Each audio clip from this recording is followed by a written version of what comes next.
जब व्यक्ति युवा होता है तो चमत्कारों के ही सपने लेता है। वह चाहता है कि सब दुष्टता और दुर्जनता मिट जाए, प्रत्येक वस्तु सदा प्रकाशपूर्ण, सुंदर और आनंदमय बनी रहे। वह उन कहानियों को पसंद करता है जो सुखांत होती हैं। यही चीजें जिस पर तुम्हें निर्भर करना चाहिए। जब शरीर दुख दर्द महसूस करता है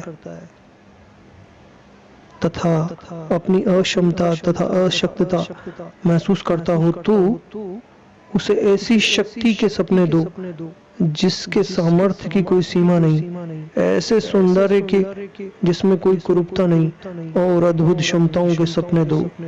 बालक ऐसे ऐसे सपने लेते हैं कि वह हवा में उड़ सकता है, जहाँ जरूरत हो वहाँ उपस्थित हो सकता है, बीमारी को अच्छा कर सकता है। सचमुच ही बचपन में व्यक्ति इसी प्रकार के सब सपने लेता है।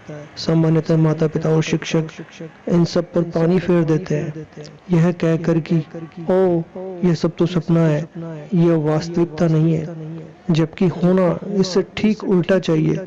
बच्चों को बताना चाहिए कि हाँ, यही चीज है जिसे सिद्ध करने का तुम्हें प्रयत्न करना चाहिए, और यह केवल संभव ही नहीं बल्कि सुनिश्चित भी है, बशर्ते कि तुम अपने अंदर उस वस्तु के संपर्क में आ जाओ जिसमें इसे करने की सामर्थ्य है। इसी को तुम्हारे जीवन का पथ प्रदर्शन करना चाहिए, उसमें व्यवस्था लानी चाहिए, उस सच्ची वास्तविकता की ओर तुम्हें विकसित करना चाहिए जिसे दुनिया भ्रम समझती है। ऐसा ही होना चाहिए, बजाय इसके कि बच्चों को साधारण मामूली बच्चे बना डाला जाए।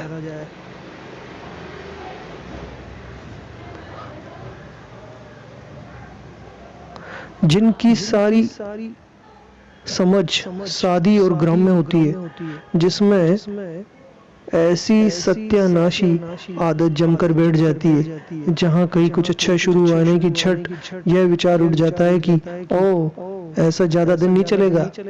जब कोई व्यक्ति मधुर और शिष्ट बर्ताव करता है तो यह छाप की हो वह बदल जाएगा। जब तुम किसी चीज को संपन्न करने में समर्थ हो जाते हो तो यह भावना हो कल मैं इसे अच्छी तरह से नहीं कर सकूंगा, यह चीज तुम्हारे अंदर सब कुछ को नष्ट कर देने वाली तेजाब की तरह काम करती है, और यह भविष्य की संभावनाओं से आशा, निश्चयता और आत्मविश्वास को हर लेती है। बालक जब उत्साह से भरा हो तो उस पर कभी पानी न फेरो। उससे कभी ये न कहो कि देखो जीवन इस प्रकार का नहीं है, बल्कि तुम्हें उसको उत्साहित करना चाहिए। उससे कहना चाहिए हाँ, अभी तो चीजें बेशक उस प्रकार की नहीं है, वे कुरूप प्रतीत होती हैं, परंतु इनके पीछे एक सौंदर्य है जो अपने आप को प्रकट करने का प्रयत्न कर रहा है। उसी के लिए प्रेम पैदा करो, उसी को आकर्षित करो, उसी को अपने सपनों और महत्वाकांक्षाओं का विषय बनाओ। यह जीने की कला है। वस्तुतः तुम्हें बहुत कम बातें सिखाई जाती हैं। तुम्हें सोना भी तो नहीं सिखाया जाता। लोग सोचते हैं कि बस बिस्तर पर पड़े रहो और तुम सो जाओगे, किंतु ये सच नहीं है। व्यक्ति को सोना उसी प्रकार सीखना चाहिए जिस प्रकार से खाना खाना या कोई और कार्य करना सीखता है, और यदि वो नहीं सीखता तो स्वभावतः वो उसे बुरी तरह करेगा, या उसे ये सीखने में वर्ष पर वर्ष लगेंगे, और उन सब वर्षों में जब वो चीज को बुरी तरह से करता है तो बहुत सी अप्रिय घटनाएं घटती हैं। बहुत सारे कष्ट सहन करने के बाद, बहुत गलतियां करने के बाद, बहुत सी मूर्खताएं करने के बाद क्रमशः जब व्यक्ति बूढ़ा हो जाता है और बाल सफेद हो जाते हैं, तभी वह धीरे धीरे जानना शुरू करता है कि कोई चीज कैसे की जाती है। किंतु जब तुम काफी छोटे थे तब यदि तुम्हारे माता पिता या संरक्षक तुम्हें यह सिखाने का कष्ट करते कि तुम जो करो उसे कैसे करना चाहिए, उसे करने का ठीक और उचित ढंग क्या है, तो तुम उन सब गलतियों से बच जाते हो जो तुमने उन सब वर्षों में की। सिर्फ यही नहीं कि तुम गलतियां करते हो, बल्कि कोई और तुमसे यह भी नहीं कहता कि ये गलतियां हैं।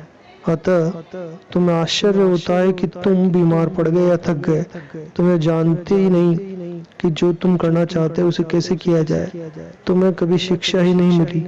कई बच्चों को कुछ नहीं सिखाया जाता और इसलिए उन्हें अति साधारण चीजें, प्रारंभिक चीजों को भी सीखने में, उदाहरण के लिए साफ सफाई रखना सीखने में कई कई वर्ष लग जाते हैं। ठीक ढंग से जीना एक बहुत कठिन कला है और यदि व्यक्ति बहुत छोटी सी उम्र में ये सीखना और प्रयत्न करना शुरू नहीं करता तो वो उसे भली भांति कभी नहीं सीख सकता। अपने शरीर को स्वस्थ और मन को शांत रखने और हृदय में सद्भावना खोजने की कला सुघड़ तरीके से जीने के लिए अति आवश्यक है। मैं आराम से या किसी विशेष ढंग से जीने की बात नहीं कर रहा, मैं केवल सुघड़ तरीके से जीने की बात कर रहा हूँ। हाँ, तो मेरे विचार में ऐसे व्यक्ति बहुत नहीं है जो अपने बच्चों को यह बात सिखाने की परवाह करते हैं। शिक्षा की आवश्यकता है। तुम सोचते हो कि तुम्हें जो पाठशाला भेजा जाता है और तुमसे जो कसरतें करवाई जाती हैं, यह सब तुम्हें तंग करने के लिए है। नहीं, यह इसलिए है कि तुम्हारे लिए अनिवार्य है कि तुम्हारे पास एक ऐसा सांचा हो जिसमें तुम अपने आप को आकार देना सीख सको। अगर तुम व्यष्टिकरण का पूर्ण निर्माण का काम अपने आप अकेले एक कोने में करो तो तुमसे कोई मांग नहीं करेगा, लेकिन तुम ऐसा नहीं करोगे, ऐसा नहीं करते। एक भी बच्चा नहीं जो ऐसा करे।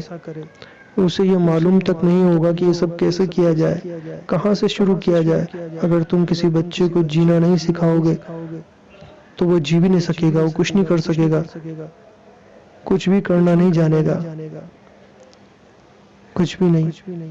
अगर व्यक्तित्व की संरचना के लिए हर एक को सारी अनुभूति दोहरानी पड़े तो जीना शुरू करने से बहुत पहले ही मर जाएगा।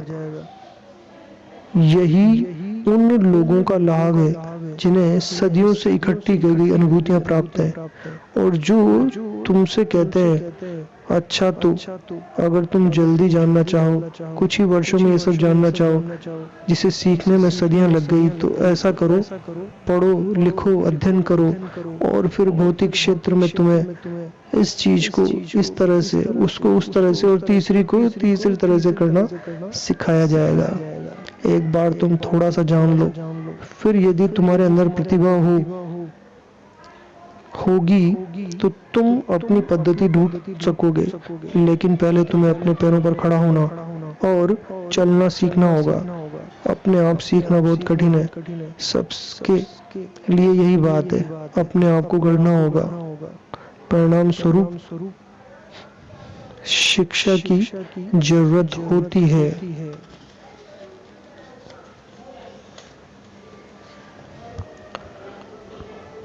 बहुत छोटी अवस्था में ही तुम्हारे शिक्षकों का काम है कि तुम्हें अपने आवेगों पर संयम रखना सिखाए।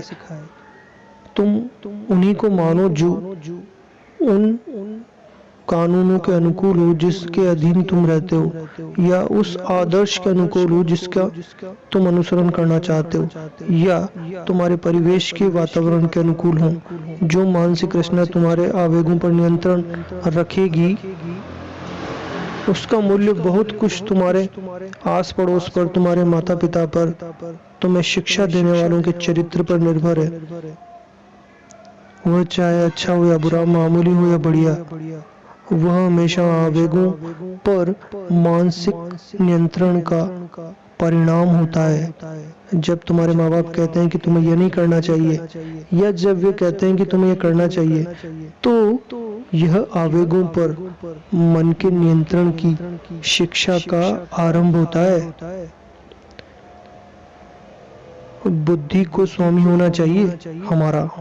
छोटी अवस्था में यह जान लेना शुरू करना अच्छा है कि यदि सार्थक जीवन जीना है और शरीर अधिक से अधिक जितना देने योग्य है उसे पूरा पूरा प्राप्त करना है, तो बुद्धि को ही गृह स्वामी बनाना अनिवार्य है।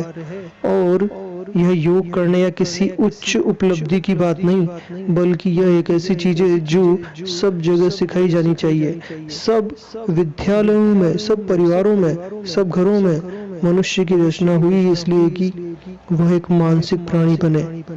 तो केवल मनुष्य होने के लिए, हम किसी और चीज के लिए नहीं कह रहे, केवल मनुष्य होने की बात कर रहे हैं। जीवन पर बुद्धि का शासन होना चाहिए, प्राणिक तरंगों का नहीं। यही चीज सब बच्चों को बिल्कुल छुटपन से ही सिखाई जानी चाहिए। ज्यों ही मनुष्य विचार करने के योग्य हो जाए, उसे सबसे पहले यही सीखना चाहिए कि वो बुद्धि की आज्ञा माने, जो कि मानव जाति का एक अतिबोध सुपर इंस्टिंक्ट है। बुद्धि ही मानव प्रकृति को स्वामी है। व्यक्ति को बुद्धि की ही आज्ञा माननी चाहिए और निम्न सहज प्रवृत्तियों का दास बनने से पूरी तरीके से इनकार कर देना चाहिए। मैं यहाँ योग की या आध्यात्मिक जीवन की बात नहीं कर रहा, उस सब की बात बिल्कुल नहीं, उससे इसका कोई संबंध नहीं। यह तो बस मानव जीवन का प्राथमिक ज्ञान है। यह विशुद्ध रूप से मानवीय है। जो भी मनुष्य बुद्धि को छोड़कर किसी और की बात मानता है, वह एक प्रकार से निम्न श्रेणी का पशु है, सामान्य पशु से भी निचले दर्जे का। लोग समझ गए, और यह बात सर्वत्र सिखाई जानी चाहिए। यह प्रारंभिक शिक्षा है जो बच्चों को दी जानी चाहिए। बुद्धि के राज्य का अंत केवल तभी होना चाहिए जब अंतर आत्मा का विधान आ जाए, जो भागवत संकल्प को प्रतिस्पर्धा करता है।